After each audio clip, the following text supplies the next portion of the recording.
नमस्कार दोस्तों, BL47 channel में आप सभी का स्वागत है। तो दोस्तों, नए सिविल इनक्लेव के अभिलेख तैयार, सरकार की हरी झंडी का इंतजार।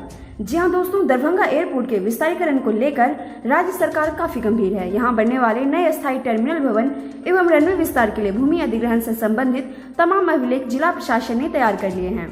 अभिलेख में संबंधित भूखंड का खाता, खिसरा, रकबा व नजरी नक्शा समेत भूमि से जुड़ी तमाम जानकारियों को दर्ज किया गया है।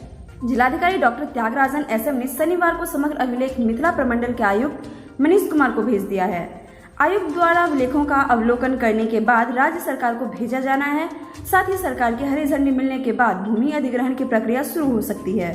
जिला भू अर्जन पदाधिकारी अजय कुमार ने बताया कि दरभंगा एयरपोर्ट के विस्तारीकरण को लेकर शुक्रवार की शाम मुख्य सचिव की अध्यक्षता में ऑनलाइन समीक्षा बैठक हुई है। साथ ही मुख्य सचिव ने एयरपोर्ट के विस्तारीकरण को लेकर की जाने वाली भूमि अधिग्रहण की पूरी प्रक्रिया अभिलेख सहित भेजने का निर्देश दिया था। जिलाधिकारी डॉक्टर त्यागराजन ने बताया कि दरभंगा एयरपोर्ट के विस्तार को लेकर होने वाली भूमि अधिग्रहण संबंधित फाइल, नजरी नक्शा सहित को प्रमंडलीय आयुक्त के पास भेज दिया गया है। राज्य सरकार की हरी झंडी मिलते ही भूमि अधिग्रहण संबंधी प्रक्रिया पूरी कर ली जाएगी। 78 एकड़ जमीन का होना है अधिग्रहण। जी हाँ दोस्तों, दरभंगा एयरपोर्ट के विस्तारीकरण को लेकर राज्य सरकार काफी गंभीर है। यहाँ बनने वाले नए अस्थायी टर्मिनल एवं रनवे विस्तार के लिए भूमि अधिग्रहण से संबंधित तमाम अभिलेख जिला प्रशासन ने तैयार कर लिए हैं।